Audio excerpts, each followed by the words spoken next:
붙여서 지금 남성 그룹 또 여성 그룹 이렇게 또 나눠서 하고 있고 또 청년 또 청소년들 그룹을 이렇게 나눠서 하고 있습니다. 왜 우리가 말씀과 삶을 해야 되는가? 그 첫 번째 시간에는 그 정체성에 대한 부분을 좀 같이 한번 나눠보도록 하겠습니다. 어, 예전에는 그 우량한 선발대회를 했대요. 그래서 그 분유 회사에서 모두가 부러워할 어머니가 되실 기회요. 마음껏 자랑해 보세요. 근데 우리 아이를 자랑하는 게 우량아. 그래서 머리 크고 무거우면 모델 되던 그 시절이 있었어. 그 시대에 태어났어야 했는데 제가 제 머리 크기면은 그 당시에는 잘 될 수 있었을 것 같은데 근데 지금 만약에 지금 이 시대에 우량한 선발대회를 한다라면은 여러분 어떻게 느껴지세요? 지금 이렇게 막 일부러 몸집을 키워서 우량한 선발대회를 한다. 네, 그렇죠. 아동학대라고 느껴질 정도이죠. 지금 가난했었던 그 시기를 우리가 지나갔었을 때는 우량아가 되고 머리가 크고 무겁고 그다음 몸집이 크면 그게 좋은 거라고 생각했었던 시기였습니다. 그게 이제 정의를 내렸었죠. 좋은 것에. 근데 지금은 건강함의 기준이 머리가 크고 무겁고 그것을 우리가 탈피하려고 다이어트를 하고 건강한 몸을 만들고 막 요즘 막 단백질 쉐이크도 계속 먹으려고 하는 이유가 건강함이 그게 건강함이 아니다라는 것이 우리가 지금 다 인지하고 느끼고 있는 겁니다. 그렇다면 교회가 지금 건강한 교회가 된다. 그러면 이거를 우리가 우량아 교회, 건강한 교회. 우리 세계교회 성도님들은 우리 세계교회가 우량아 교회가 되기 원하시나요? 건강한 교회가 되기 원하시나요? 네. 예전에는 우량하고 몸집만 크면 다 건강한 줄 알았습니다. 그게 좋다라고 정의를 내렸어요. 근데 지금 이 시기를 지나가는 신앙생활하는 사람들이 우량하면 무조건 건강하다고 생각하지 않습니다. 건강한 그 기준이 정말 성경이 말하는 건강한 기준인가? 몸집만 크면 건강한가? 그래서 우리 세계교회는 우량아 교회를 추구하지 않습니다. 우량아가 되기 위해로 했다면 그게 작전이었다면 저희 교회는 지금 이런 시스템으로 돌아가면 안 됩니다. 빨리 연예인들을 데리고 와서 연예인 초청 집회도 하고 매주 오면은 막 선물도 좀 나눠주고 그런 빨리 성장할 수 있는 시스템으로 교회를 돌려야 빨리 우량화가 될 수 있을지 모르겠습니다. 근데 우리 세계교회는 저는 목회를 하면서 우리 교회를 위해서 기도할 때 우리 세계교회 성도님들도 마찬가지겠지만 우량화 교회가 아니라 지금 이 시대에 필요한 건 밀도 있는 건강한 교회가 필요합니다. 성경이 말하는 건강한 교회. 최근에 한국교회 트렌드 2023이라는 책에서 지금 이 시대에 많은 사람들이 플로팅 크리스찬이 많다라는 거예요. 플로팅이 이제 공중이나 물에 떠도는 유동적인 크리스찬들이 많다라는 거예요. 실제 그래프를 보면요, 여러분 보시면 아시겠지만 그 교회 출석자가 주일 예배 오는 인원이 지금 57.4%입니다. 근데 지금 아직도 예배 불참하거나 온라인 가정 예배를 드리는 퍼센티지 몇 퍼센트죠? 46.6%입니다. 그런데 57.4%가 주일 예배를 세계교회에서 만약에 드린다고 하더라도요. 타교회 온라인 예배를 참여하는 사람들이 몇 프로죠? 31.6%입니다. 그리고 두 교회 이상을 계속해서 떠도는 사람들이 보면 18.9%입니다. 왜 계속 온라인을 계속 떠돌까요? 뭔가 지금 만족이 안 된다라는 거거든요. 예. 뭔가 만족이 안 되고 그러니까 계속 뭔가를 찾지 않을까요? 예. 만약에 집에서 홈 트레이닝을 해서 집에서 모든 게 다 된다면 헬스 클럽을 막 찾고 막 유튜브 찾고 그러지 않을 거잖아요. 자기가 하는 훈련으로 잘 된다면. 근데 이게 현장 예배만이 아니라 온라인 가정 예배 불참하는 사람들이 42.6%인데 그분들도 타교회 온라인 예배를 참여하고 계속해서 이렇게 떠도는 플로팅 크리스천들이 지금 급속도로 많습니다. 예. 심각한 문제 중에 하나죠. 어디에 공동체에 지금 정착이 안 되는 사람들이 많다라는 거예요. 또 이 책에서 하는 이야기가 하나가 뭐냐면요. SBNR. 이게 되게 중요한 문장인데요. 그렇다고 이 사람들이 영적인 걸 추구하지 않냐? 아니다라는 거예요. 지금 이 시대의 사람들이 영적인 것을 추구하지 않는 게 아니에요. 스피리추얼해요. 그러나 but not religious. 영적이지만 종교적이지는 않을 뿐이에요. 우리 영화에서도 많은 사람들이 보는 영화에 영적인 부분이 들어가 있습니다. 귀신에 대한 이야기들, 그런 영적인 부분을 건드리는 영화, 그런 드라마, 그런 소설들을 아직도 사람들은 막 갈망하고 있고 보고 있다라는 거예요. 그 지금 이 시대의 사람들이 영적이지 않은 게 아니라 뭘 싫어하는 거냐면 아무런 영적인 일도 일어나지 않는 그런 종교적인 그런 시스템에 의해서 움직이는 거를 거부하는 시대라는 거야. SBNR, Spiritual but not Religious. 영적이지만 종교적이지는 않다.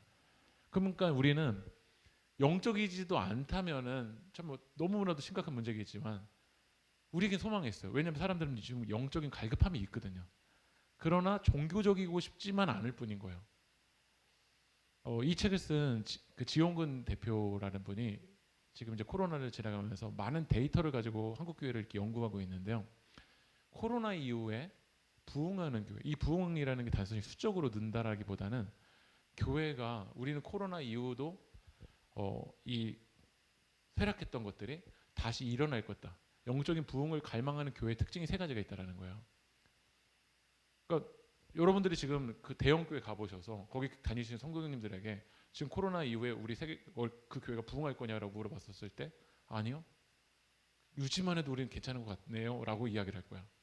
근데 어떤 교회들은 코로나 이후에 부흥을 기대하는 교회들이 있다라는 거예요. 그 교회 세 가지 특징이 있는데 뭘 것 같으세요?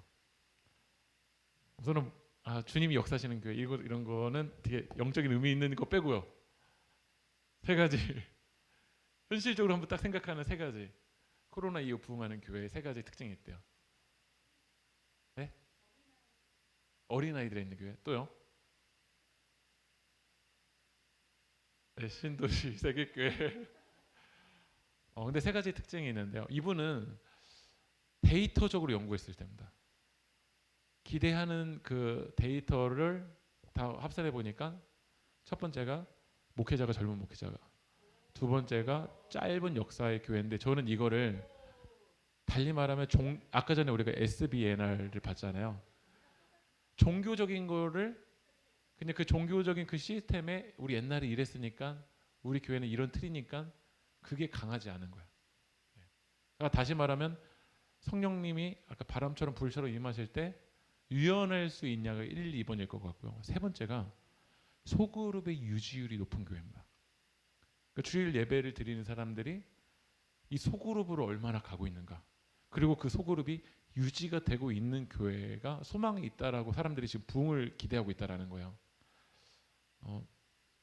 그럼 다시 보면 spiritual but not religious. 영적이지만 종교적이진 않아요. 이런 시대를 살아가는 사람들에게 지금 교회가 해줘야 될 역할이 뭘까? 지금 1인 가구가 어떻게 되고 있죠?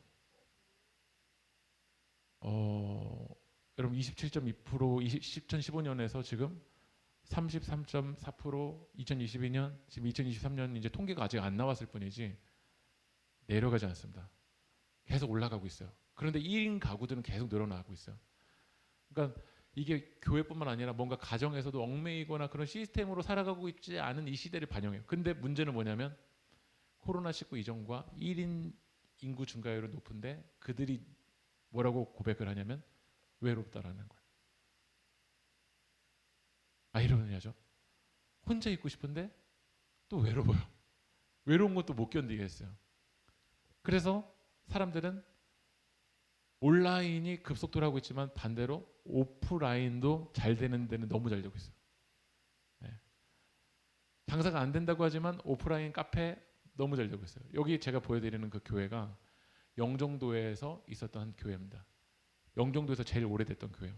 근데 이 교회가 이 건물을 팔았습니다. 사람들이 안 오니까 우리 신도시로 가자 해서 갔어요. 근데 너무 잘 돼요. 사람들이 오프라인을 계속 갈망하고 있다라는 거예요.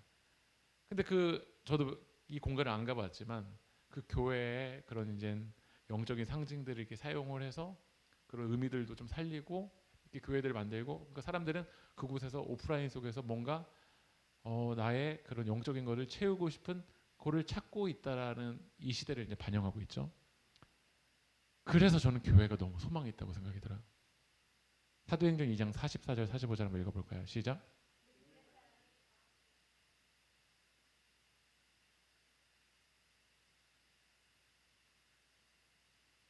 초대교회의 그 공동체는 가정교회들이었습니다. 이렇게 소그룹 공동체였어요.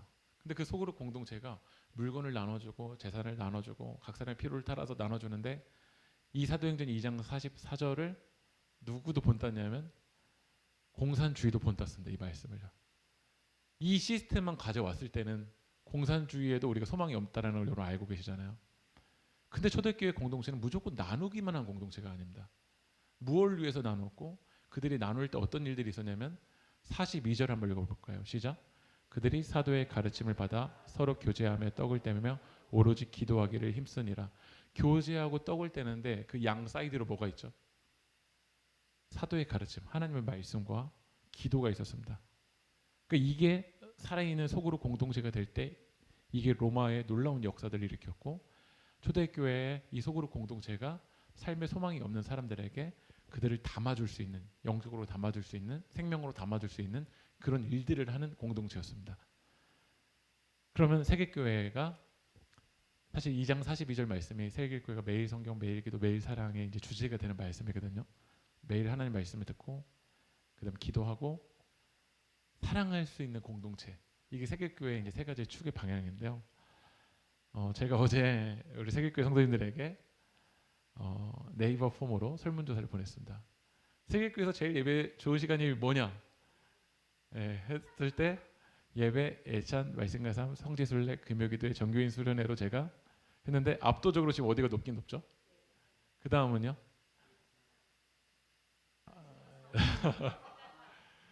말씀과 삶입니다. 한번 보면요, 예배가 66.7%고요, 말씀과 삶이 19%고요. 한 번 하나밖에 선택을 할 수 없는 그 부분은 좀 생각해 주세요. 만약에 두 개였으면 될 겁니다. 네, 그래서 예배가 66.7, 그 다음에 두 번째가 말씀과 삶이었습니다. 그럼 말씀과 삶 이후 신앙이 난 더 깊어지셨나요? 저는 이 그래프를 보고서는 너무 되게 소망을 얻었습니다. 신앙이 더 깊어진 것 같다가 66.7%였습니다.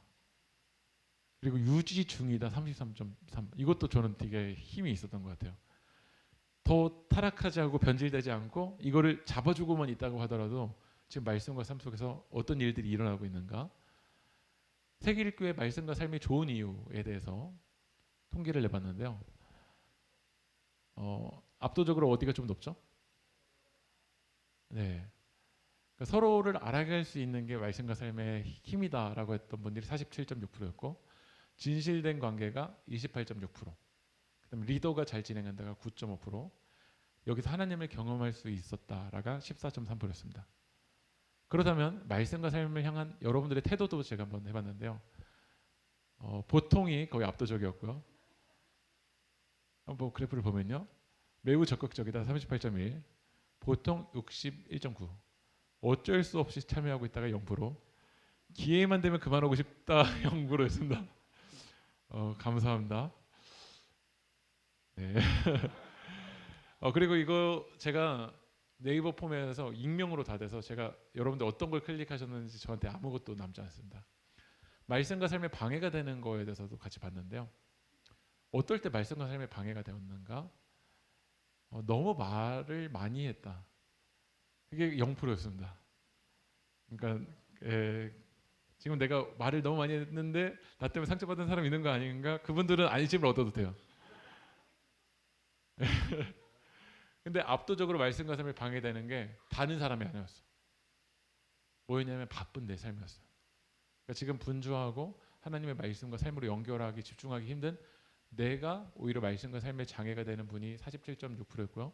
두 번째로 높았던 게 뭐였냐면 주제와 상관없이 말을 했던 사람들이 28.6%가 있었다는 겁니다. 네, 다 회개의 영을 주셔서 하나님께서 다음번부터는 주제와 상관 있이 말을 하게 될 줄 믿습니다. 그리고 응답 없음도 14.3%였고요. 공간이 좀 장애가 되었다라고 하시는 분들도 있었습니다. 그 다음에 개인적인 의견입니다. 그러니까 지금 제가 읽을 때 내 의견 나왔다고 해서 좋아하시면 티나니까 네. 표정 다 굳게 해주세요. 없다. 다 너무 좋아서. 두 번째, 정해진 시간을 잘 지켜주시면 좋겠다. 나눔 후 발표자 선정 시 본인 의사보다는 한 번씩 돌아가는 순서라서 또는 공동체 안에서 지명해 주실 때 불편함, 그 발표자 선정 때문에 조금 힘든 게 있었던 분도 있었고 좋습니다. 지속적으로 이어졌으면 좋겠습니다. 참여자들의 속마음까지 잘 드러내고 주제에 대해 이야기할 수 있도록 진행해 주시는 분의 자연스러운 가이드. 진짜 어려운 것 같은데 자연스러운 가이드가 되게 중요한 것 같고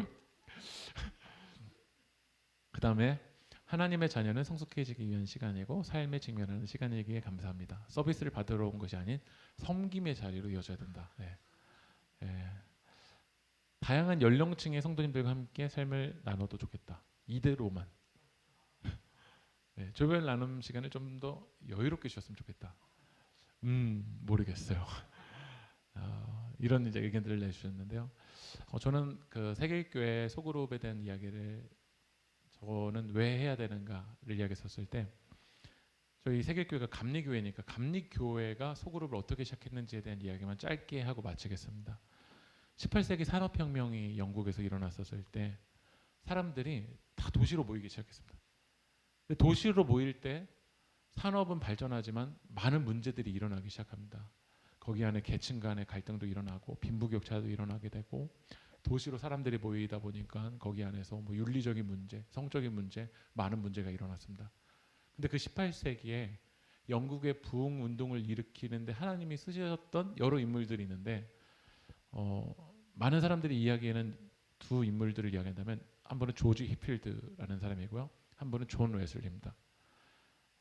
존 웨슬리는 되게 학구적인 사람이었습니다. 이 감리교 우리가 좀 창시자라고 알고 있는 존 웨슬리는 옥스퍼드 대학교 교수였고 되게 고상하게 고교의 주의자였습니다. 반대로 조지 히필드는 부흥사였습니다. 그래서 이 조지 히필드를 통해서 밖에 그러니까 그 당시에 영국 국교회는 전형적인 그 형식에 맞춰진 예배를 되게 중요하게 여겼는데 이 조지 히필드는 야외에서 밖에서 사람들에게 설교를 하는 거예요. 왜냐하면 그 사람들이 일을 하고 막 그 도시에서 막 그 공장에서 일을 하는데 막 깨끗하게 다 입고서는 교회 오는 게 쉽지 않잖아요. 그래서 그냥 그 광장으로 가서 거기서 막 말씀을 전했어요. 산에 광산에 가서 거기에서 그냥 말씀을 전했어요. 그래서 막 놀라운 일들이 일어났어요.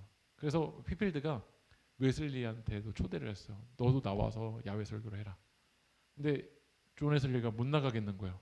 왜냐하면 이 영국 국교에서는 그거는 이단시 취급하니까요. 그래도 웨슬리도 성령의 체험을 하고 휘필드를 따라서 이제 나가는데 놀라운 일들이 일어났어요.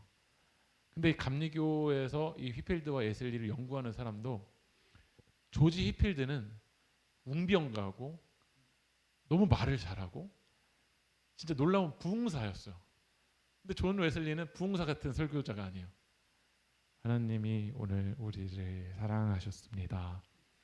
신학적으로는 너무 완벽한데 졸리기도 하고 그러니까 부흥사 출신이 아니라 어쩌면 학자 출신인 거예요. 근데 하나님은 그래도 이런 웨슬리를 사용하셔서 웨슬리가 순종해서 막 밖에 나가서 막 설교할 때 놀라운 부흥의 일들이 일어났어요. 막 방언도 터지고 병든 자도 낫게 되고 그런 진짜 바람처럼 불처럼 일하는 일들이 일어났는데 후기에 시간이 딱 지나가 보니까 이 감리교 후에 감리교 창시된 요한 웨슬리는 한 번도 감리교라는 걸 만들려고 했던 적이 없어요. 근데 시간이 지나고 나서 보니까 둘 다 부흥의 불길을 사용하셨는데 뒤에 시간이 지났을 때 감리교가 남아있다라는 거야. 영국에서도 감리교가 남아있고 미국으로도 넘어가서도 감리교가 남아있는 거야. 그러니까 휘필드를 따랐었던 사람들도 많은데 그 당시에는 막 일들이 막 불처럼 탔는데 왜 어느 순간까지는 막 불처럼 타오르다가 그들에게 영향받았던 사람들이 점점 줄어들었는데 왜 이 존 웨슬리의 영향을 받았던 사람들은 계속해서 지속된 일들이 일어났는가를 이제 연구를 했던 거죠. 아까 전에 말씀드렸지만 휘필드가 설교는 훨씬 잘했습니다. 그러니까 하나님 입장을 보실 때는 뭐 다 똑같겠지만 사람들이 볼 때 영향을 줬던 거는 휘필드였습니다. 근데 이 존 웨슬리가 했던 건 뭐였냐면요. 소그룹이었어요. 이걸 감리교 용어는 속회 반회라고 얘기하는데 영어로는 클래스 밴드를 만들었어요. 그래서 부흥회로만 끝나지 않고 존 웨슬리는 뭘 만들었냐면요, 소그룹을 만들었어요. 그래서 일주일에 한 번씩 모이게 만들었어요. 그래서 일주일에 한 번씩 모여서 이제 고백을 하게 하는데요. 감리교가, 이거는 상식이니까 좀 말씀드릴게요. 감리교가 왜 감리교일까? 감리. 네.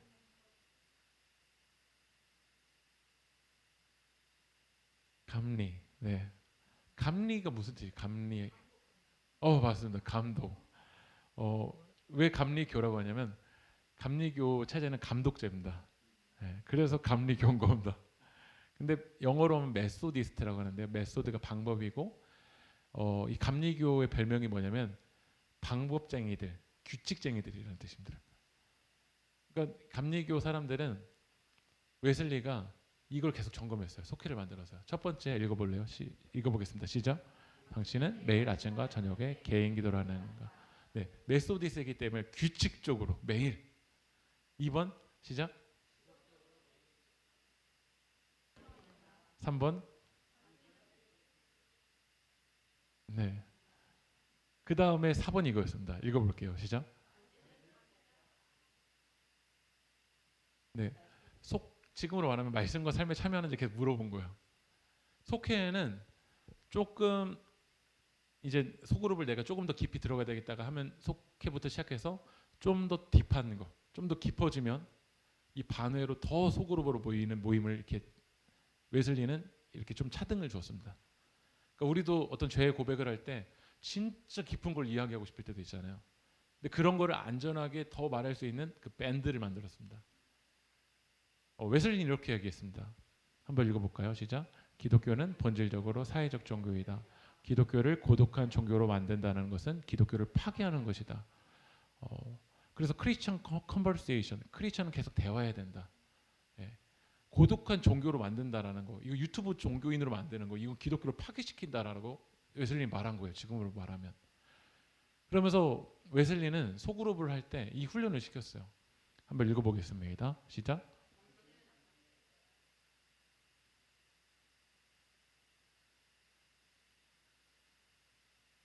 어려운지 알지?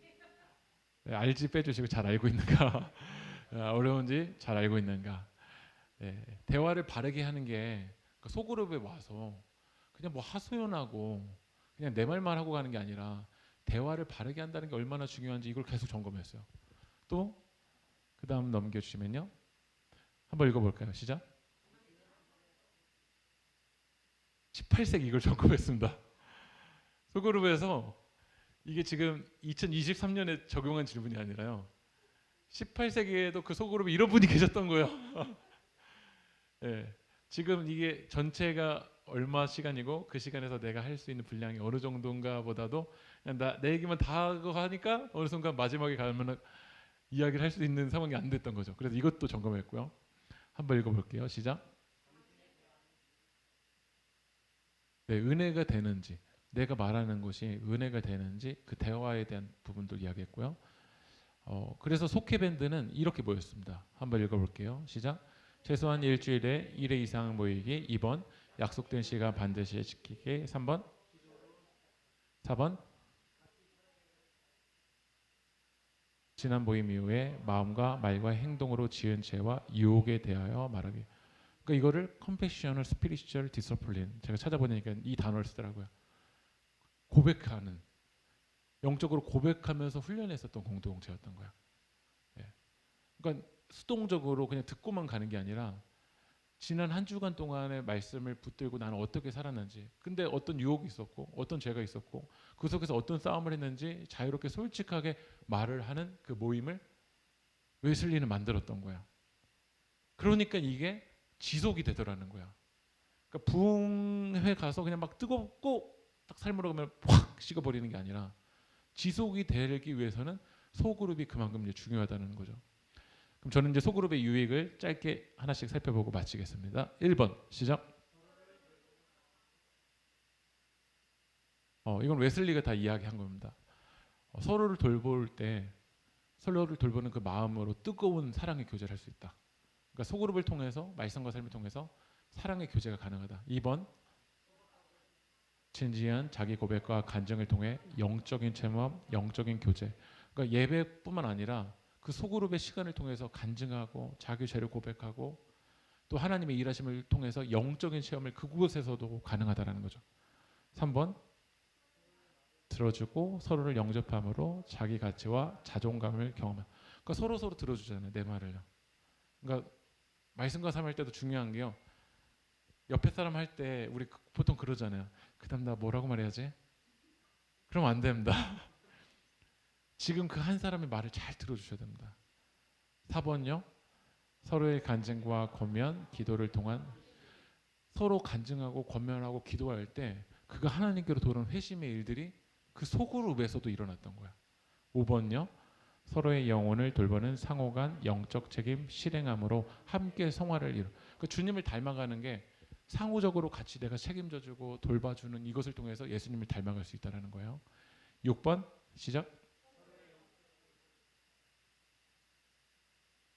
오늘도 우리 고린도전서에서도 바울이 이야기했던 게 너 이제 좀 성숙한 크리스천처럼 한번 잘 선택해보고 판단해봐라. 영적인 자립인이 되라고 얘기하잖아요. 그게 돌봐줄 때 성장할 수 있다. 7번 헌금을 모아 신도의 사업에 참여하고 모든 선한 일을 행함. 그들이 모였었을 때 자기 물질을 같이 들여서 교회가 선교하는데 또 가난한 이웃들을 도는데 그것도 일을 했던 거예요. 마지막 8번 읽어볼까요? 시작.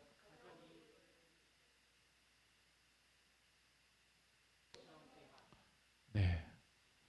이래서 우리 교회는 말씀과 삶이 필요합니다. 우리 이어서는요. 우리 유영택 목사님이 어떻게 하면 말씀과 삶이 망할 수 있는지 그리고 어떻게 하면 말씀과 삶이 살아날 수 있는지 우리 실제적인 좀 이제 이야기로 더 들어가려고 하는데 우리 유영택 목사님 나오실 때 박수 한번 해주세요.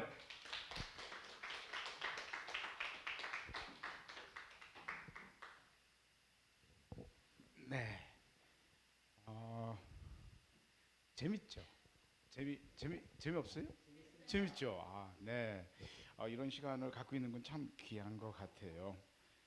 제가 이제 두 번째 제목이 싫어지는 말씀과 삶입니다. 어, 우리 인간이 하나님이 인간을 창조한 이후에 전쟁은 계속됐다고 그래요.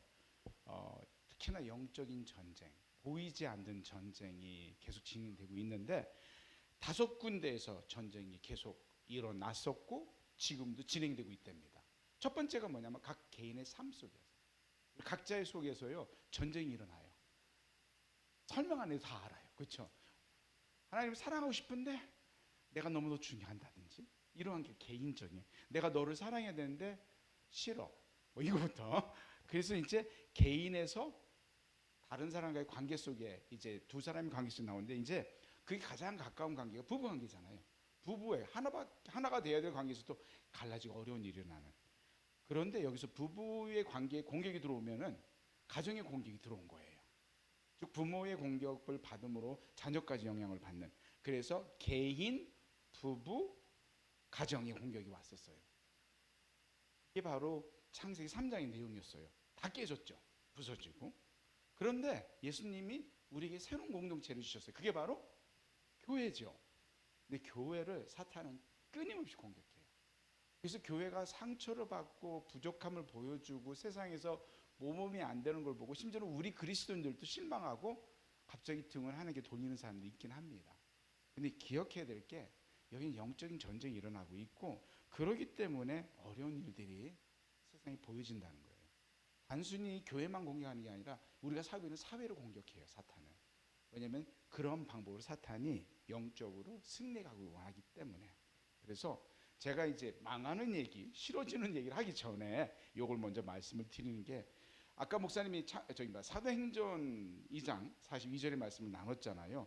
거기에 나오는 중요한 몇 가지 단어가 있어요. 그 단어는 공동체의 중요성, 교회의 중요성, 또는 가정의 중요성이 강조해야 되는데 다 함께, 서로, 같이, 모두 이 말이 나와요. 다시 한번 말씀드릴게요. 다 함께, 서로, 같이, 모두. 그걸 반대로 하면 각자, 따로, 혼자. 너는 너, 나는 너. 공동체가 아닌 각자 도생하는 거죠. 그런데 교회는 아까 말씀 이 네 가지 함께 서로 같이 이게 정말 중요하다는 겁니다. 이걸 깨트려야만이 사탄이 이겨요. 이게 깨지면 등을 돌릴 수밖에 없어요. 우리는 서로가. 근데 여기서 이제 오늘 제가 싫어지는 공동체 말씀과 삶 얘기를 해야 되는데 특징은 뭐냐면 이게 말로 진행된다는 겁니다. 말을 해야 된다는 거예요. 서로가. 예, 이 말씀과 삶에서는 서로 말을 하는 건데 그 부분이 어떤 면에서 참 중요해요. 근데 이제 첫 번째로 여러분들이 싫어지게 만드는 아주 철저한 좋은 비결이 하나 있는데 모임을 위한 제가 이제 눌러야 돼요.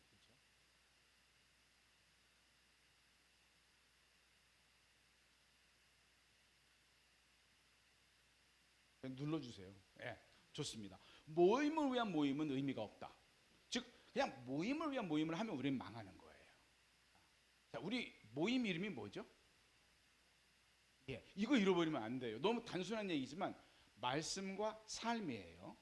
그렇죠? 근데 우린 모여가지고 그냥 모이는 거야. 그냥 같이 모여서 그냥 너무 좋잖아. 이거 우리 모이니까. 그러면 우리는 망한다. 그러면 왜 말씀과 삶일까? 목사님 설명을 다 해주셨으니까 정리만 하면 우리는 모여서 우리 각자의 삶에 변화가 있어야 되고 우리 삶의 성장이 있어야 돼요. 이게 없으면 그냥 모임을 위한 모임으로 끝나는 거예요. 그래서 망하는 첫 번째 방법, 그냥 그냥 모였다 퍼지고 이렇게 할 경우에는 망합니다. 분명한 목적이 있어요. 뭐라고요? 말씀과 삶. 이름만이 아니라 말씀을 다시 씹어 먹고 말씀이 삶에 영향을 주는. 그렇죠. 그게 성경에 나오는 한 가지 단어, 묵상이라는 말하고 동일한. 묵상이라는 말의 원래 의미는 이 씹는 동물들 있잖아요. 그죠? 예를 들어 소, 먹었던 음식을 다시 꺼내서 씹는 거야. 껌 씹는 듯이. 바로 이러한 말씀 들은 것을 삶에 적용하기 위해서 우리는 서로의 삶을 나누고 어떻게 하면 내가 바뀌죠? 어떻게 하면 내가 변하죠?를 가장 중요한 목적으로 삼아서 가야 된다는 겁니다. 그러면은 삶이 변할 것이고 생명이 변할 것이라는 것이죠. 사교 모임은 아니잖아요. 그렇죠? 그래서 기억해야 되고요. 자, 넘어가면 두 번째. 말씀은 잃고 말은 넘칠 수 있다. 뭐 이거 많이 설명 안 할게요. 벌써 목사님이 말씀하셨는데 여기서 첫 번째 강조하고 싶은 분은 들은 말씀을 기억하셔야 돼요. 그리고 주어진 질문에 집중해야겠죠. 그래서 근데 말씀은 기억이 안 나고 그냥 내 말만 하는 거야. 내가 하고 싶은 말이 너무 많아. 그리고 내가 좀 마음을 열고 내가 하고 싶은 말을 다 하고 싶어. 그렇게 될 경우에는 이제 말씀이 사라지기 시작하고 이제 말만 넘치는 그런 모임이 됩니다. 그래서 들은 말씀에 좀 집중을 하고 우리에게 주어진 질문에 집중을 해야 되겠죠. 예.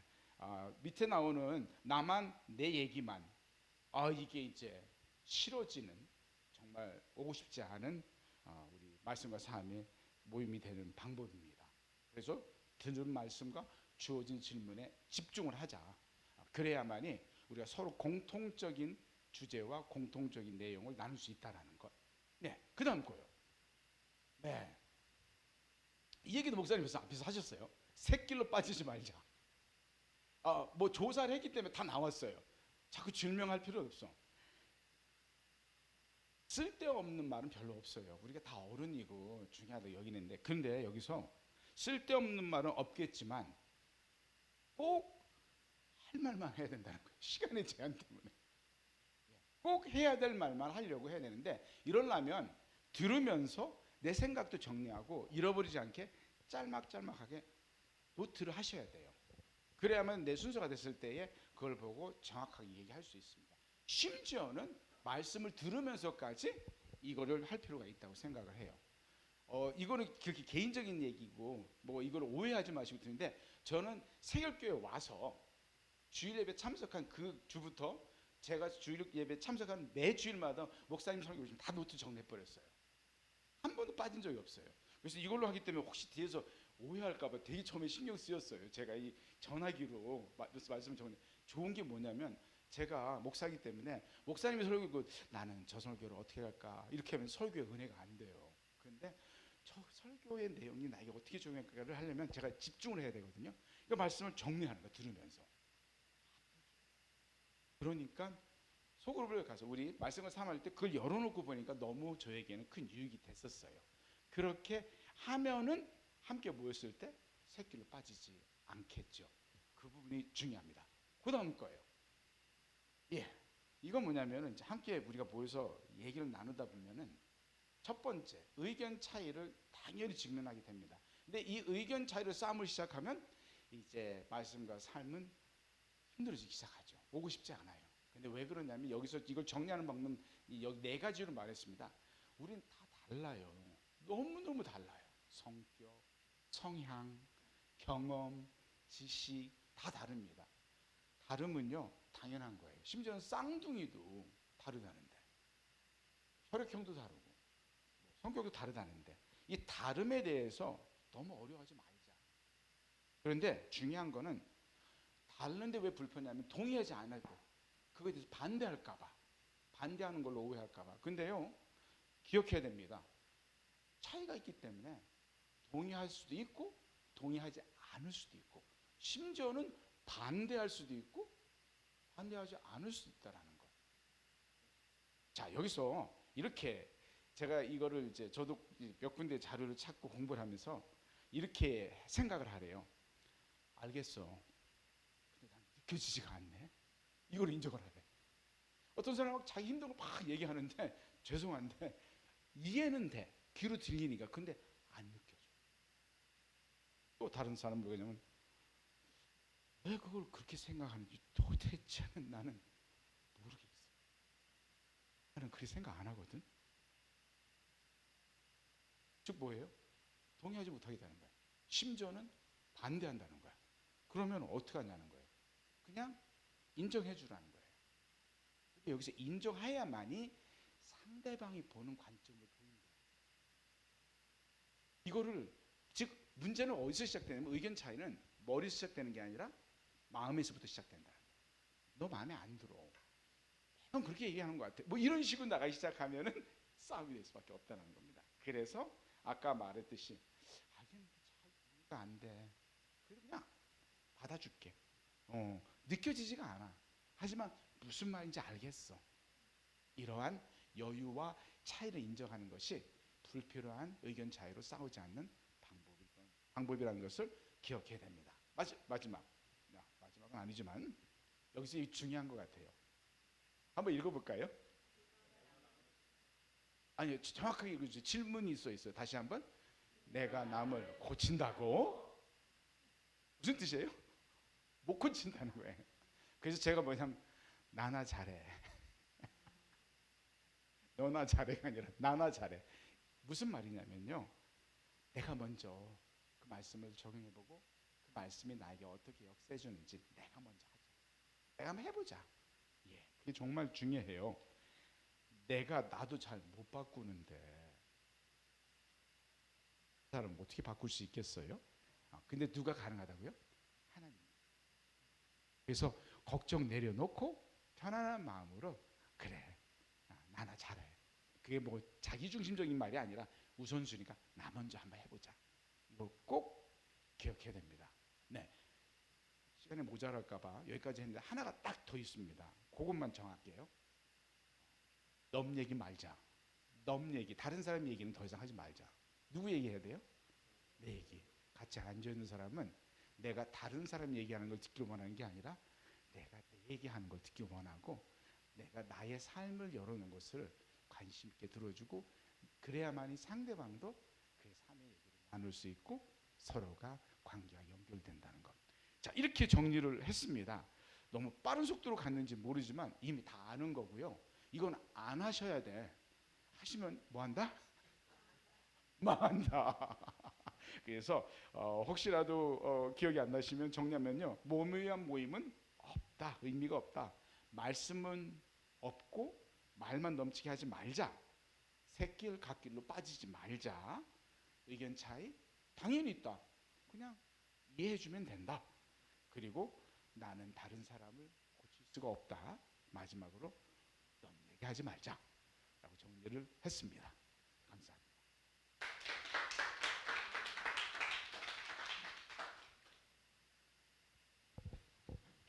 마지막 나 마지막이기 때문에 뒤에 없으시니까 쭉 늘어져도 괜찮겠죠?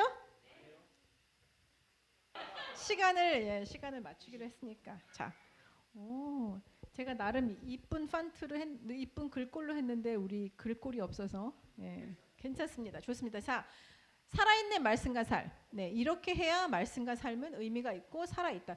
살아있네 우리 개그 그거 아시죠? 시작. 살아있네. 그리고 또 있잖아요. 살아있네 샤.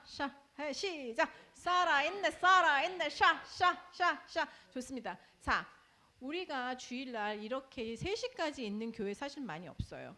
와서 이렇게 방문하시는 분들이 밥 먹고도 안 가고 말씀 끝나고도 여기서 얘기하고 안 가는 교회 사실 많이 없습니다. 요즘엔 예배 축도하면 후루루루루 나가는 교회가 사실 대부분이에요. 그래서 이마만큼 시간을 투자하고 에너지를 투자하고 내 감정을 투자할 때는 무엇인가 그 안에서 정확한 결과물이 아웃컴이 있어야 우리의 삶에 한 걸음 한 걸음 주님께 가까이 가는 경험을 해야 그 다음 주를 살아간다는 확신이 있어야 합니다. 그렇지 않으면 이게 그냥 질질 하다 보면 내 시간, 내 에너지, 내 감정이 소모된다고 느껴지는 포인트가 있을 수도 있어요. 그래서 오늘은 정확하게 어떻게 하면 말씀과 삶, 특별히 우리 교회에서 하는 그 1시간의 말씀과 삶을 어떻게 하면 정확하게 살아있게 생동감 있게 만들 수 있을 것인가 한번 해보겠습니다. 자, 말씀과 삶을 살리는 4가지 P예요. 네, 그래서 4가지 P를 기억하시면 이렇게 해야겠구나라는 것들을 기억하실 수 있을 거예요. 첫 번째, 현재의 스토리, present. 왜 우리 영어 공부할 때 현재형 할 때 뭐예요? present tense 그러잖아요. present, 지금 이야기를 합니다. 특별히 우리 세길교회에서 말씀과 삶의 가장 중요한 목적은 그날 들은 설교의 안에서 나눔입니다. 그런데 첫 번째 저희가 가는 주제가 항상 1번이 지난주 말씀과 관련하여 어떤 삶을 살았나요의 질문을 합니다. 그런데 여기에서 뭐예요? 처음에 중요한 게 뭐예요? 지난주예요. 근데 여기에서 지난주 아니고 작년, 재작년 내가 처음 예수 만났을 때, 내가 어렸을 때 우리 어머니 아버지 나한테 뭐 힘들게 하는 얘기부터 하시는 분들이 있어요, 없어요? 있어요. 안 돼요, 안 돼요? 안 된다는 거예요. 지난주면 지난주에서 지금까지의 내용. 그래서 특별히 말씀과 삶은 현재, 지금 여기 나의 상태에 대해서 얘기를 하는 거예요. 지금 여기의 상태. 내가 예수를 처음 만나서 이런 감동이 있었고 간증을 했고 이런 것들은 이제 사실은 저희가 말씀과 삶을 1년 반, 2년 가까이 하면서 기본적으로 그런 얘기들을 서로 다 알고 계세요. 그렇기 때문에 내가 전에 어떻게 힘들었고 전에 어떻게 은혜 받았고 전에 어떻게 뜨거웠고 전에 어떻게 기억했던 것은 관계가 없는 것이 아니고 기본으로 다 알고 있기 때문에 그 주간의 이야기, 그 설교의 말씀의 이야기. 자, 오늘의 말씀. 자, 목사님 귀를 막으시고. 오늘의 설교 제목 뭐예요? 이 사모님 다시 시작. 이 몇 시간 됐어요 지금? 식사하시고 다 뇌가 지금 다 자는 자, 만약에 오늘은 이제 말씀과 삶 안 하는데 오늘 말씀과 삶을 하면 먹든지 마시든지 고린도전서 10장의 말씀 안에서 나누는 겁니다. 전에 내가 주일학교 때 들었던 얘기 이런 거 말고. 그래서 첫 번째 P는 뭐예요? present, 현재, 지금 여기의 이야기. 그 다음에 지난주에 살았던 이야기. 그런데 지난주에 살았던 이야기를 하다 보면 좀 더 뒤로 갈 수도 있어요. 그렇지만 최대한 지난주에 살았던 이야기를 나누는 것을 중심으로 합니다. 그래서 여기에서 벗어나지 않게. 벗어나면 어떻게 된다 그랬어요? 네. 싫어진다. 너무 세요. 우리 너무 과격하게 하지 말고 그냥 좀 싫어져. 그냥 좀 싫어져서 다음에는 밥 먹고 도망갈 수 있어요. 그러니까 지금 여기 기억하세요. 첫 번째 P는 뭐예요? present, 현재예요. 자, 두 번째 P는 아까는 내 얘기만 하지 마. 그렇지만 근데 personal, 나 중심, 개인적인 얘기를 해야 된다는 얘기예요. 내 얘기만, 그 얘기가 내 생각의 얘기가 아니고 아까 거기서 하지 말아야 되겠다는 얘기는 내 생각, 내 마음의 얘기였는데 그것을 말씀에 비추인 내 생각, 내 마음, 내 감정, 내 이야기를 해야지. 이 말을 들으면 우리 남편이 꼬꾸라질 것 같은데 우리 남편이 오늘 안 왔잖아요. 우리 남편이 이런 말을 딱 들어야 돼요. 막 이렇게 하시지 마시고 우리 시어머니가 우리 시어머니가 이 말씀을 들으면 꼭 좋아 이렇게 말씀하지만 오늘 먹든지 마시든지가 나에게 주신 말씀을 하시는 거예요. 나 중심의 나눔이죠. 그러니까 나의 아내, 나의 자녀 이런 얘기 할 수 있어요. 그런데 내가 그 배우자나 내가 그 사람과의 관계에서 내가 할 수 있는 역할에 대한 이야기를 하는 거지 그 사람에 대한 얘기는 최대한 자제하셔야 되는 거죠. 왜? 그런 얘기는 다른 장소에서도 할 수 있어요. 근데 우리 세계교회에서 추구하는 말씀과 삶은 나의 삶과 말씀을 연결시키는 시간이에요. 그렇기 때문에 그날 들은 나의 말씀 속에서 내 마음이 바뀌고 내가 변화해야 되는 것, 내가 회개해야 되는 것, 내가 공감하는 것, 내가 잘 모르겠는 것 이런 것들에 대해서 중심적으로 그래서 나 중심으로 나누셔야 돼요. 그러니까 내 얘기만 하는 건 좀 다른 의미죠, 그죠? 내 얘기만 하는 거하고는 다른 의미인데 나 중심으로 뭐 내가 알았던 누구 동료가 있는데 그 사람이 뭐 이런 얘기들을 다 빼놓고 정말 중심으로 나 중심만을 나눈다. 그래서 뭐야? 퍼스널, 개인적. 한번 해볼게요. 두 번째는 뭐예요? P가? 첫 번째는 뭐예요? 좋습니다. 첫 번째는 현재, 여기 지금.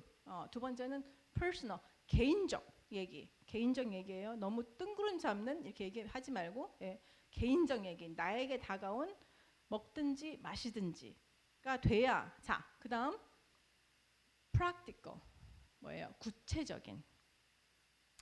이 부분에 대해서는 제가 좀 설명을 드리기를 원하는데 우리가 아까 얘기한 것처럼 영적인 굉장히 지금 우리 기독교인들이 종교적이지 않고 영적이다라는 것을 좀 뒤집어서 한번 말씀드려서 보면 너무 모든 것들이 영적인 것이기 때문에 오늘 하루하루 우리가 살아가는 구체적인 생활의 반경까지 영적인 어떠한 교훈이나 배움이나 느낌들이 내려오지 않아요. 그래서 말씀과 삶을 할 때에 먹든지 마시든지라는 어떤 굉장히 큰 영적인 가르침과 교훈, 그 다음에 굉장히 광범위하고 어떻게 보면 좀 추상적이잖아요. 왜냐하면 우리는 지금 제사 음식을 먹지도 않고 제사 음식에 대한 어떤 그런 꺼리낌이 있지 않은데 그러면 우리가 우리 상황에서 지금 현재의 나의 상황에서 우리 상황도 아니고 나의 상황에서 구체적으로 먹든지 마시든지 그 다음에 뭐 덕을 세울 수 있을까? 그들을 구원을 받게 할 수 있을까? 하나님의 영광을 위한 것일까라는 질문을 했을 때 나의 오늘의 삶에서 내가 어떠한 부분들을 행동으로 언어로 바깥으로 보여지는 부분으로 내가 말씀을 살아낼 수 있을까를 생각하고 나누는 시간이에요. 자, 그래서 덕을 세울 수 있을까? 이런 질문에 기도를 많이 해요. 덕을 세울 수 있을까요? 그 사람이 실족하지 않게 제가 기도를 많이 해야죠. 그 사람이 실족하지 않게 제가 많이 품어야죠. 제가 이해해야죠. 이런 거 소용이 있다 없다? 없다. 예, 저랑 하신 분들 다 아세요. 소용이 1도 없어요. 왜? 문 밖에 나가면 그건 다 잃어버려요. 그걸 잃어버리지 않았으면 예수 믿고 10년 되고 20년 됐으면 저희 거의 거룩해져야 돼요. 그죠? 우리가 거의 다 거룩해져야 되는데 저도 믿는 집안에서 태어나서 지금 50 몇 년째 살고 있지만 잘 안 돼요.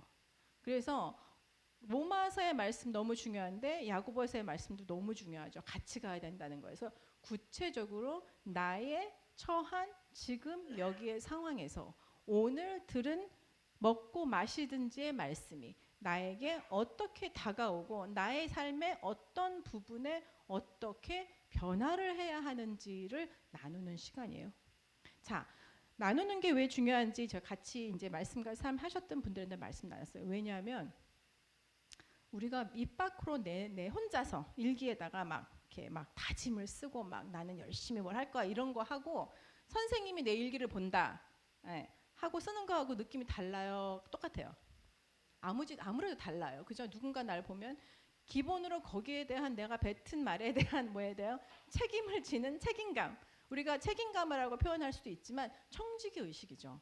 왜냐하면 내가 같은 우리 이 그룹 안에 우리 형제 자매에게 뱉은 말이 있으니 내가 그것을 책임져야 하니 책임감으로 내가 이 행동을 내가 이 상황을 내가 이 언어를 해내야겠다는 책임감과 청지기 의식이 나를 붙잡고 그 한 주를 이끌어주는 힘이 돼요. 맞아요. 그런 거 하지 않아도 나와 하나님과 관계가 굉장히 막 훌륭하고 영적이고 막 이러면 괜찮죠. 아무도 몰라. 내가 마음 먹은 것이 내가 내 마음속으로 아침에 10분, 저녁 때 10분 내가 기도할 거야. 아니면 내가 매일매일 5장씩 성경 읽을 거야. 10장씩 성경 읽을 거야. 나 혼자 생각하고 나 혼자 나의 비밀 노트에 쓴 거 하고 내가 자매나 형제에게 우리 같은 그룹에게 같이 내어놓은 것은 완전히 다른 부분이에요. 그래서 이 소그룹에 정말 중요한 것은 구체적인 프랙티컬 적용이에요. 자, 그래서 첫 번째는 뭐예요? present, 현재, 지금 여기 나와의 상황. 두 번째는 personal, 개인적인 부분들. 누구의 얘기가 아니고 나의 얘기. 그다음에 세 번째는 practical, 구체적인 변화의 계획과 변화의 방법과 그런 것들을 서로 아이디어를 주고 받을 수 있는 시간이어야 된다는 거죠. 그렇기 때문에 이것이 전체 그룹으로 할 수 없는 게 시간이나 비슷한 때에 주고받을 수 있는 아이디어들은 소그룹이어야 가능한 거지 이게 뭐 100명, 200명 갖고는 가능하지 않잖아요. 그래서 구체적인 것, 구체적인 것은 아주 큰 거일 수도 있어요. 하지만 굉장히 작은 일일 수도 있습니다. 그래서 학생들하고 이제 많이 이렇게 할 때는 정말 구체적인 것은 자기가 아침에 일어나는 시간. 사실은 학생들 아니어도 우리 어른들에게도 많이 나와요. 유튜브 이렇게 스트리밍 이렇게 보는 시간, 사실은 쉬는 시간이지만 그 시간들을 정확하게 정하는 것들. 그래서 내가 조금 너무 유튜브를 많이 보는 것 같아요. 해서 끝나지 말고 내가 유튜브를 얼마나 많이 보는지를 고백하고 거기에서 내가 지금 3시간씩 보는데 내가 완전히 끊으려고요. 이렇게 하면 어떻게 돼요? 잘 되지가 않죠. 왜냐하면 너무 네 번째로 가면 네 번째로 가면 뭐예요? possible, 실천 가능한 적용이에요. 그래서 그 바로 전에는 practical, 구체적인 적용을 생각해내고 그 다음에는 possible, 실천 가능한 적용이어야 돼요. 나는 지금 유튜브를 5시간 보는데 내일부터 5시간 보던 유튜브를 말씀 보고 기도하고 5시간씩 무릎 꿇고 하겠다. 구체적이긴 해요. 그죠? 그렇지만 실천 가능은 조금 어려울 것 같아요. 누가 들어도. 그렇죠? 그러면 한 번, 두 번 실천이 안 되고 사실 좌절하다 보면 우리의 그 발걸음이 사실 무거워요. 그래서 내가 생각하고 내 배우자나 내 주위인이 생각했을 때 실천 가능한 적용들로 한 걸음 한 걸음 나가는 건 굉장히 중요해요. 저희 같이 이렇게 나눌 때 지난번에 한 번 또 이제 이춘식 집사님 한번 말씀 나눴었는데 저희가 이제 중년 남성들 팀을 제가 이제 인도하면서 그 중에 건강 얘기가 많이 나왔었어요. 왜냐하면 내 몸이 하나님의 전이기 때문에 내가 잘 건강을 지켜야 한다. 그게 사실은 그날의 좀 중요한 부분이기도 했어요. 그러면 가장 구체적으로 어떻게 해야 될 것인가를 이야기했어요. 그래서 뭐 직장 생활 바쁘시기 때문에 점심시간에 점심 먹고 나가서 운동을 좀 해야죠. 다 이렇게 말씀하세요. 그래서 제가 어떻게 해요? 그러면 뭐 점심시간에 나가서 걸을까요? 얼마나 걸으시는데요? 이렇게 해서 굉장히 구체적으로 그렇게 해서 결국은 하루에 정말 몇 분, 일주일에 3번 이렇게 하겠다고 말씀을 하셨고 그 말씀을 지키기 시작했어요. 왜냐하면 서로 나눴으니까 서로가 서로에게 우리가 영어로는 accountability 그룹이라고 얘기를 하는데 서로가 서로를 지지하고 책임져 주는 그룹이 되는 거거든요. 그래서 다음 주에 만나서 물어보는 거예요. 자, 잘 걸으셨어요? 일주일에 3번 걸으셨어요? 이런 일주일에 3번 걸으셨어요? 라는 질문을 할 수 있는 그런 그룹이 돼야 된다는 거죠. 그리고 건강을 잘 돌보셨어요? 그럼 너무 뜬금이 없잖아요. 그죠? 몸을 잘 하나님의 성전으로 몸을 잘 지금 테이크케어 하고 계신가요? 하면 너무 뜬구름이 없기 때문에 구체적인 것, 할 수 있는 것. 그런데 우리 집사님 하시다가 뭘 하시냐면 걸으니까 심심하잖아요. 그래서 성경을 듣기 시작하셨대요. 그러면서 성경 그 다음 스토리가 나오잖아요. 그러니 원래 30분 걷던 거를 그 다음 스토리를 들어야 되니까 더 걸으신다는 거예요. 그 다음에 어떻게 됐지? 이게 특히 이제 구약 같은 데는 스토리가 많이 나오고 이제 역사적으로 많이 이어지는 것들이니까 그래서 무엇인가 실천 가능한 적용을 서로에게 나누는 것. 아까 말씀드린 것처럼 내가 혼자 하나님한테 약속할 수 있어요. 하나님, 제가 하루에 3번씩 기도하겠습니다. 제가 일주일에 3번씩 나의 건강을 위해서 걷겠습니다. 이런 거 할 수 있어요. 그런데 하나님은 보이시지 않아요. 우리 눈에 안 보여요. 그래서 안 했을 때 너 왜 안 했는데라고 사실 말씀하시지 않으세요. 그런데 우리가 서로 지지해주고 밀어주고 당겨주는 어떤 그룹 안에서 하셨어요? 안 하셨어요? 하셨을 때 어떠셨어요? 못하실 때는 어떤 느낌이었어요를 물어봐 주는 게 사실 말씀과 삶, 그 말씀이 우리 삶에 살아서 움직이는 그런 방법이라는 것을 꼭 말씀드리고 싶어요. 어떤 분들은 그렇게 얘기하세요. 너무 이거 율법적이지 않아요? 마음에 우러나서 해야지. 예, 말씀을 읽는 거, 기도를 하는 거, 막 그 갈급한 마음으로 말씀을 사모하는 마음으로 해야 되지 않아요라고 말씀하시는 분이 있어요, 없어요? 있어요. 그런 분들의 마음 깊은 곳에 무엇이 있는 것 같아요? 별로 안 하고 싶어. 별로 안 하고 싶어서 무엇인가 하는 사람에 대한 견제 내지는 내가 안 하는 것에 대한 어떤 정당성을 얘기하는 거지, 정말 나는 그렇게 하고 싶어요, 나는 정말 갈급한 마음으로 말씀을 묵상하고 싶은데 잘 안 돼요가 아니고 뒤집어서 살짝 포장해서 얘기하는 경우가 있어요. 근데 제가 볼 때는 우리 교회는 없고 저기 어디 뉴욕에 가면 그 교회 있어요. 여기는 웃는 포인트예요. 자, 그래서 우리 마음속에 인간이 모든 제어 장치를 내려놓고 모든 율법을 다 내려놓는다면 정말 순수한 마음속 깊은 곳에서 우러나오는 그 간절함으로 주님을 구할 수 있는 때가 되는 거는 천국 문 앞에 섰을 때예요. 그 전에는 일어날 수 없어요. 절대 일어나지 않습니다. 헌금을 정말 기쁜 마음으로, 너무너무 기쁘고 감사한 마음으로 드리시는 분 손 들라 그러면 안 돼요. 왜냐하면 손 들면 안 돼. 그럴 수도 있고 아닐 수도 있어요. 아까운 마음 있을 수 있어요. 그런데 우리는 어떻게 해요? 해요. 주일날 아침에 일어나는 거 기쁘게 오늘은 예배 드린다, 와 감격하다, 그런 날이 있지만 내가 또 그래도 직분자인데 내가 오늘 여기 저기 안 낸데 밥도 해야 되는데 하고 무거운 발걸음을 오시는 경우도 있어요. 왜냐하면 우리 마음속에 있는 깊게 내재되어 있는 아직 성숙해지지 않은 모습들 속에서는 그 모든 것을 자유에 대해 다 맡겨놓게 되면은 우리는 사실은 그런 것을 행동으로 잘 해내지 못하는 게 인간인 거죠. 그래서 우리는 성화의 과정에 있는 것이고, 그래서 그런 포인트가 분명히 있을 거예요. 아무 보는 사람도 없고 누가 뭐라는 사람도 하나도 없고 아무 법칙도 없고 예배 시간도 없고 아무것도 없어도 내가 정말 가슴 깊은 곳에서 주님을 사랑해서 예배드리고 싶은 마음이 있을 때가 언제예요? 그래, 천국 문에 섰을 때. 살아 숨 쉴 때는 그런 일 없어요. 있을 수 없어요. 그런 포인트가 있긴 하지만 계속되지 않아요. 그렇다면 나 스스로에게 제어 장치를 거는 거예요. 그리고 서로가 그것을 사랑으로, 인내로 밀어주고 당겨주고 격려하고 위로하면서 같이 가는 거예요. 그러기 위해서는 우리가 실천 가능한 적용.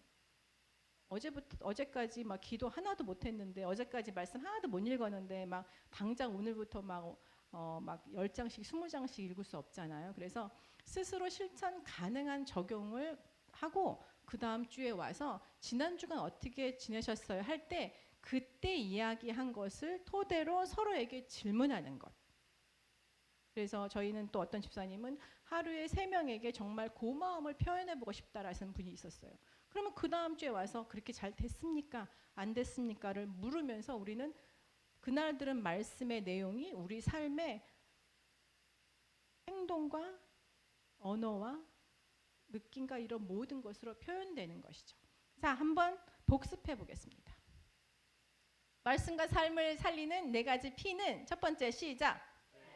지금 여기에 내용을 나눕니다. 두 번째는 personal, 나 중심을 나눕니다. 그 다음에 네 번째는 practical, 구체적인 적용입니다. 네 번째는 possible, 실천 가능한 계획입니다. 사실 요거 밑에 요런 것들을 뭐 자기 개발 뭐 이런 거 하면서 사실 뭐 스마트 플랜 이런 거 굉장히 많아요. 그런데 요걸 제가 좀 조정해서 우리 말씀과 삶에 가장 구체적으로 꼭 있어야 되는 4가지 P를 정리를 해봤습니다. 전체적으로 제가 정리를 좀 하고 이제 목사님 나오실 텐데, 말씀과 삶을 나누지, 이렇게 소그룹으로 이 깊은 것들을 나누지 않고 주일 예배 갔다 오고 또 큰 그룹으로 모여서 구역 예배하고, 그래서 10년, 20년, 30년 신앙생활을 하셨던 분들을 굉장히 저희는 많이 봤잖아요. 교회 생활을 오래 했으니까. 근데 성경에 대한 지식들은 굉장히 많아지는 거예요. 머리가 점점 커지는 거예요. 예, 구약의 뭐 모든 그 역사나 이런 것들이 다 꿰뚫어 다 아세요. 그런데 너무 피동적으로 받기만 한 거예요. 듣기만 한 거예요. 들어서 내 머리에 짜이기만 한 그런 신앙인들이 사실 굉장히 많습니다. 그렇지 않고 그것이 정말 내가 살아내는 모습으로 우리 전 대한민국의 기독교인들이 다 하나씩 작은 것으로 살아냈다면 사실 2023년 한국의 교회는 사회로부터 이렇게 질타받지 저는 않았을 거라고 생각을 해요. 80년대 중반 후반 90년대 초반은 기독교 인구가 25%까지 갔다고 얘기를 해요. 4명 중에 1명이에요. 그럼 4명 중에 1명이 말씀과 삶을 해서 내가 이번 주는 새 사람을 만났을 때 축복하고 감사하고 사랑하고 표현해야지라고 했다면 4명 중에 한 사람이 그렇게 살아냈다면 사실 우리 삶은 좀 달라졌어야겠죠. 그렇지만 점점 교회가 섬이 됐어요.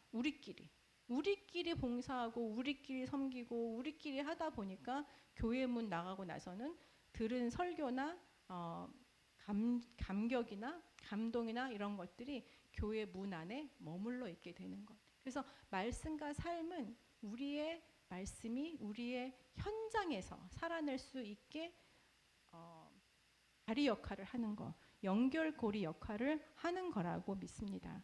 그래서 그날 들었던 말씀을 우리가 그 한 주에 어떻게 열심히 살아냈는지, 살면서 그것이 어떠한 감동으로 왔는지, 어떠한 좌절로 왔는지, 어떠한 유혹이 있었는지, 어떠한 실패가 있었는지, 어떤 감사가 있었는지 그 풍성한 이야기거리를 갖고 그 다음 주 말씀과 삶으로 이어지면서 우리의 신앙은, 우리의 믿음은 점점 성화되고 점점 깊어지리라고 믿습니다. 우리 다시 한번 4가지 P 숙제예요. 다음 주에 외워오셔야 돼요.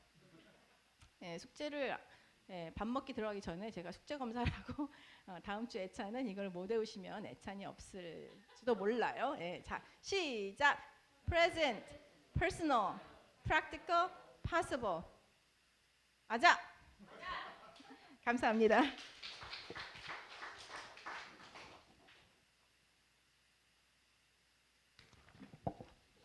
네, 저도 들으면서 되게 찔리네요. 네. 그래서 너무 오늘 진짜 중요한 주제에 대한 말씀을 해주셨어요. 그래서 오늘 이 부분을 가지고 이제 마지막으로 저희가 오늘 말씀과 삶을 속으로 나누기 어렵기 때문에 이쪽에 계신 분들이 이쪽에 계신 분 중에 한 분을 짝을 지어 주십시오. 가능하면 나이 연령대 말고 나보다 좀 나이가 많거나 적거나 해서 2분씩 짝을 지어 주십시오. 예, 이쪽에서 일로 가주셔도 되고 이쪽에서 일로 가셔도 되고 이쪽에 계신 분은 이쪽 분이랑 짝게 해야 되고 이쪽 분은 짝게 됩니다. 네.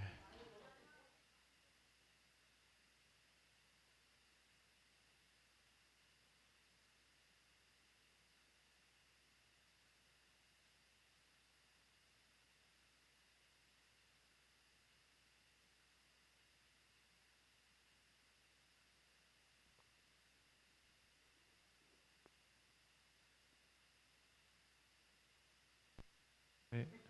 다 짝 지어 주십시오. 네.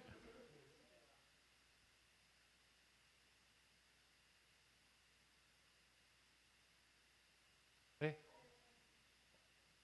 네, 중단하셔도 돼. 네.